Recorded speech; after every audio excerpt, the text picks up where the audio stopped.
कांग्रेस कह रही है कि बीजेपी ने तनाव की बुनियाद रखी, लेकिन आपके शासनकाल में भी कवर्धा विवादों से थर्राता रहा है चावला साहब, तो जिम्मेदारी किसकी है बताइए। आदित्य जी, माता के चरणों में प्रणाम करके मैं आपके लोकप्रिय चैनल के माध्यम से सबसे पहले मेरे छत्तीसगढ़ महतारी के सभी सपूतों को मैं नवरात्रि की बधाई देता हूं और विषय पर आता हूं। देखिए, भारतीय जनता पार्टी अपनी कमियां और खामियां छुपाने के लिए तो बोलेगी, ये राजनीति है, बोलना भी चाहिए निश्चित तौर पर होना ये चाहिए कि अगर आपसे कोई गलती होती है तो उस गलती को स्वीकार करके आगे से वैसी गलती ना हो, ऐसा प्रयास सभी राजनीतिक दलों को करना चाहिए। और वो भी खासकर ऐसी जगह में जो भगवान शिव का एक पावन स्थल है, जहां 1000 साल से ज़्यादा पुराना शिव का मंदिर है, प्यार के देवता है, साक्षात भोलेनाथ की धरती है, आदिवासी बैगा आदिवासी और आदिवासी बाहुल क्षेत्र है। और उस जगह में अगर इस तरह की घटनाएं होती हैं, 15 साल रमन सिंह जी का भी शासन रहा, कभी ऐसी तनाव की स्थिति कवर्धा में नहीं थी कि कवर्धा मुख्यमंत्री का भी गृह जिला था। अगर उस क्षेत्र की स्थितियां खराब होती या इस तरह का माहौल होता तो उन 15 सालों में भी ये सब होता।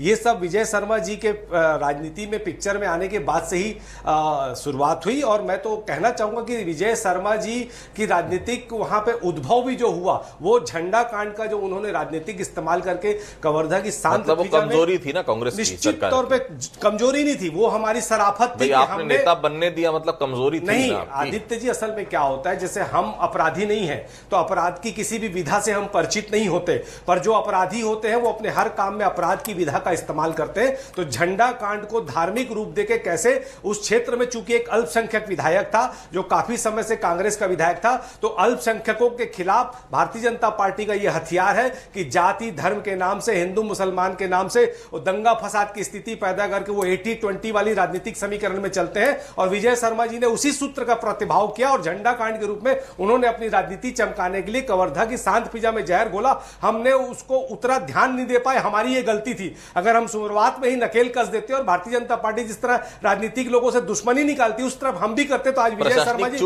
विधायक नहीं होते। निश्चित तौर पर हमारी शराफत याद दिलाता हूं, वो एक बहुत छोटा सा झंडा विवाद था। रामातर जी, अगर मैं गलत होगा तो टोकेगा।